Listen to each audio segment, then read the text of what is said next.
ದೇವಸ್ಥಾನಕ್ಕೆ ಜಾಗ ಕೊಡೋದು ಅಂದ್ರೆ ಅದು ಪುಣ್ಯದ ಕೆಲಸ. ಆದ್ರೆ ಇಲ್ಲಿ ದೇವಸ್ಥಾನಕ್ಕೆ ಜಾಗ ಕೊಟ್ಟರು ಕೂಡ ಆ ಗ್ರಾಮಸ್ಥರು ಆ ಮನೆಯವರನ್ನ ಮಾತಾಡಿಸ್ತಿಲ್ಲ. ಇನ್ನು ಅವರ ಮನೆಗೆ ಬೇರೆಯವರು ಹೋಗ್ತಿಲ್ಲ, ಬೇರೆಯವರ ಮನೆಗೆ ಇವರು ಹೋಗುವಂತಿಲ್ಲ. ಮನೆಗೆ ಹೋಗೋದಿರ್ಲಿ, ಅವರ ಹಸುಗಳ ಜೊತೆ ಗ್ರಾಮಸ್ಥರ ಹಸುಗಳು ಕೂಡ ಮೇಯಲು ಹೋಗ್ತಾ ಇಲ್ಲ. ಅಯ್ಯೋ, ದೇವಸ್ಥಾನಕ್ಕೆ ಜಾಗ ಬಿಟ್ಟರು ಬಹಿಷ್ಕಾರ ಕೂಡ ಹಾಕಿದ್ದಾರೆ. ಯಾಕೆ ಅಂದ್ರೆ ಈ ಸ್ಟೋರಿ ನೋಡಿ ನಿಮ್ಗೆ ಗೊತ್ತಾಗುತ್ತೆ. ದೇವಸ್ಥಾನಕ್ಕೆ 1 ಎಕರೆ ಜಮೀನು ಬಿಟ್ಟು ಕೊಡ್ಲಿಲ್ಲ ಅಂತ ಬಹಿಷ್ಕಾರ. ಶೆಡ್ಗೆ ಬೆಂಕಿ, 20 ಲಕ್ಷ ಮೌಲ್ಯದ ವಸ್ತುಗಳು ನಾಶ. ದೇವಸ್ಥಾನಕ್ಕೆ ಹೋಗಿದ್ದಕ್ಕೆ ಗ್ರಾಮಸ್ಥರಿಂದಲೇ ಥಳಿತ. ನೋಡಿ, ಶೆಡ್ಗೆ ಹೇಗೆ ಬೆಂಕಿ ಹಾಕ್ತಿದ್ದಾರೆ ಅಂತ ಇಲ್ಲಿ ನೋಡಿ.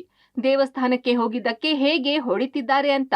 ಬೆಂಕಿಯ ಕೆನ್ನಾಲಿಗೆಗೆ 20 ಲಕ್ಷ ವಸ್ತುಗಳು ಸುಟ್ಟು ಕರಕಲಾಗಿವೆ. 20 ಲಕ್ಷ ಕಳ್ಕೊಂಡು ಒದೆ ತಿಂದ್ರು ಮತ್ತೆ ಬಹಿಷ್ಕಾರ ಹಾಕಿದ್ದಾರೆ ಅಂತ ಮಹಿಳೆ ಕಣ್ಣೀರಿಡ್ತಿದ್ದಾರೆ. ಇದು ಚಿಕ್ಕಮಗಳೂರು ಜಿಲ್ಲೆ ಕಡೂರು ತಾಲೂಕಿನ ಬೀರೂರು ಸಮೀಪದ ದೊಡ್ಡಘಟ್ಟ ಗ್ರಾಮದ ಮೈಲಾರಪ್ಪ ಕುಟುಂಬದ ಕಥೆ ವ್ಯಥೆ. ಗ್ರಾಮದ ಶಾಲೆ, ದೇವಸ್ಥಾನಕ್ಕಾಗಿ 1/2 ಎಕರೆ ಬಿಟ್ಟುಕೊಟ್ಟಿದ್ದಾರೆ.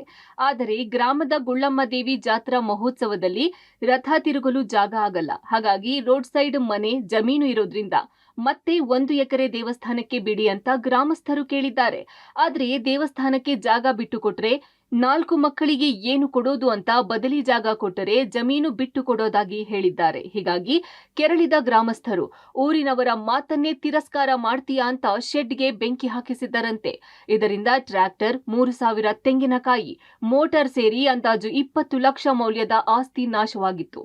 ಜಾಗ ಕೊಡ್ಲಿಲ್ಲ, ಪೊಲೀಸ್ ಠಾಣೆ ಮೆಟ್ಟಿಲೇರಿದ್ರು ಅಂತ ಊರಿನ ಮುಖಂಡರು ಇಡೀ ಕುಟುಂಬಕ್ಕೆ ಬಹಿಷ್ಕಾರ ಹಾಕಿದ್ದಾರೆ. ಬೀರೂರು ಸ್ಟೇಷನಿಗೆ ಬಂದು ಕಂಪ್ಲೀಟ್ ಮಾಡಿದಾಗ ಪೊಲೀಸ್ ಜೀಪ್ ಬಂದು ಆವಾಗ ಸುಮ್ಮನೆ ರದ್ದಾದರು ಸುಮ್ಮನೆ ರದ್ದಾಗಿ ಆವಾಗ ಕಂಪ್ಲೀಟ್ ಕೊಟ್ರಲ್ಲ, ಇವ್ರು ಏನು ಮಾಡ್ಬೋದು ನನ್ನ ಅಂತಂದು ಸೋಮವಾರದ ದಿನ ಮನೆಗೆ, ಟ್ಯಾಕ್ಟ್ರಿಗೆ, ಹುಲ್ಬಣಿವಿಗೆ ಎಲ್ಲ ಬೆಂಕಿ ಹಚ್ಚಿದ್ದಾರೆ ಬೆಂಕಿ ಹಚ್ಚಿ ಎಲ್ಲವ ಹಾಳಾಗಿ ಹೋಗಿದೆ. ನೀವೇ ನ್ಯಾಯ ಕೊಡಿಸ್ಬೇಕು, ನಿಮ್ಮದು ಕೋರ್ಟ್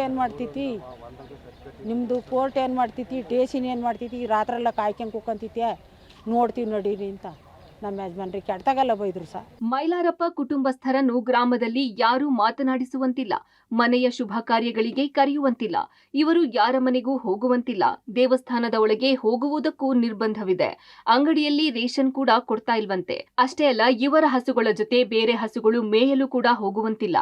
ಇನ್ನು ಶೆಡ್ ಸುಟ್ಟು ಹಾಕಿದ್ದಕ್ಕೆ ಬೀರೂರು ಪೊಲೀಸರಿಗೆ ದೂರು ನೀಡಿದ್ದರು. ಆದರೆ ಪೊಲೀಸರು ಕೆಲವರನ್ನ ಮಾತ್ರ ಬಂಧಿಸಿದ್ದಾರೆ. ಹೀಗಾಗಿ ಇನ್ನು ಕೆಲವರು ಹಳ್ಳಿಯಲ್ಲಿ ಆರಾಮಾಗಿ ಓಡಾಡ್ತಿದ್ದಾರೆ. ಅಲ್ಲದೆ ಮತ್ತೆ 1 ಎಕರೆ ಬಿಟ್ಟು ಕೊಡುವಂತೆ ಆಗ್ರಹಿಸಿದ್ದಾರೆ. ಹೀಗಾಗಿ ಮೈಲಾರಪ್ಪ ಕುಟುಂಬಸ್ಥರು ರಕ್ಷಣೆ ಬೇಕು ಅಂತ ಎಸ್ಪಿಗೆ ಮೊರೆ ಹೋಗಿದ್ದಾರೆ. ಆಯ್ತಪ್ಪ, ಅದೇನು ಮಾಡ್ತೀರಿ ಮಾಡ್ರಿ ಅಂದ್ರೆ ಇವ್ರನ್ನ ಬಹಿಷ್ಕಾರ ಹಾಕ್ರ. ಇಲ್ಲಿಂದ ಇವತ್ತಿಂದ ಇವ್ರ ದನಗಳು, ನಮ್ಮ ದನಗಳಿಗೆ ಜೊತೆ ಬರಬಾರ್ದು. ಪೂಜಾರು ಕರೆಸ್ಬಿಟ್ಟು ಇಬ್ಬರನ್ನು 2 ದೇವಸ್ಥಾನ ಪೂಜಾರನ್ನು ಕರೆಸ್ಬಿಟ್ಟು ಇವರಿಗೆ ಹಣ್ಣುಕಾಯಿ ಮಾಡಿಕೊಡ್ಬೇಡಿ, ಇವ್ರಿಗೆ ದೇವ್ರು ಕೊಡಬೇಡಿ, ಇವ್ರನ್ನ ಒಳಗೆ ಬಿಡಿಸ್ಕೊಂಬೇಡ್ರಿ. ಆಮೇಲೆ ಯಾರೂ ಮಾತಾಡಿಸ್ಬಾರ್ದು. ಅಕಸ್ಮಾತ್ ಮಾತಾಡಿಸಿದ್ರೆ ಇವ್ರಿಗೆ 5,000 ರೂಪಾಯಿ ದಂಡ ಹಾಕ್ರಿ ಅಂತೇಳಿ ಅನೌನ್ಸ್ ಮಾಡ್ತಾರೆ. ನೆಕ್ಸ್ಟ್ ಡೇ ಇದೇ ಥರ ಹೋದಾಗ ಅಂಗಡಿಗೆ ಹೋಗಿ ಸಾಮಾನು ತಗೊಳಕ್ಕೆ ಹೋದಾಗ ಆ ಅಂಗಡಿ ಇಲ್ಲಪ್ಪ, ನಿಮ್ಗೆ ಬಹಿಷ್ಕಾರ ಹಾಕಿದ್ವಿ, ನಾವು ಕೊಡಲ್ಲ ಅಂತೇಳಿ ಇದು ಮಾಡಿದರು. ಬಂದು ಕಂಪ್ಲೇಂಟ್ ಆಗಿದೆ. ಕಂಪ್ಲೇಂಟ್ ಆದರಲ್ಲಿ 9 ಜನ ಆರೋಪಿಗಳನ್ನ ನಾವು ಮೆನ್ಷನ್ ಮಾಡಿದ್ವಿ. ಆ 9 ಜನಗಳ ಆರೋಪಿಯಲ್ಲಿ 4 ಜನ ಬಂಧಿತವಾಗಿದ್ದಾರೆ. ಇನ್ನು 5 ಜನ ರಾಜರೋಷ ಓಡಾಡ್ತಾರೆ.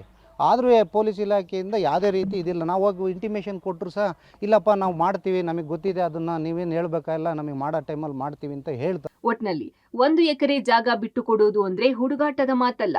ಬದಲಿ ಜಾಗ ಕೊಡ್ತೀನಿ ಅಂದ್ರೂ ಬದಲಿ ಜಾಗವಿಲ್ಲ. ಬೆದರಿಸಿ ಜಾಗ ಕಿತ್ತುಕೊಳ್ಳೋಕೆ ಮುಂದಾಗಿರೋ ಗ್ರಾಮಸ್ಥರ ನಡೆಯಿಂದ ಆತಂಕಕ್ಕೆ ಒಳಗಾಗಿರೋ ರೈತ ಕುಟುಂಬ ಎಸ್ಪಿ ಮೊರೆ ಹೋಗಿದ್ದು ಈಗ ಪೊಲೀಸರು ನ್ಯಾಯ ಒದಗಿಸಬೇಕಿದೆ. Narayanagowda, public TV, Chikkamagaluru.